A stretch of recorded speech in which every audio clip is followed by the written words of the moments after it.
गाडी नाही मुंबईमध्ये सगळीकडे नुसत्या बिल्डिंग एके बिल्डिंग. हा नजारा बघायचा तर इकडेच यायचं.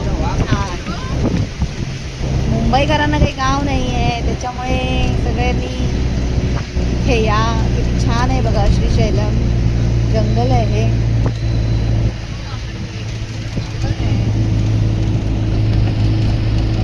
मल्लिकार्जुन ज्योतिर्लिंगासाठी निघालेलो आहोत.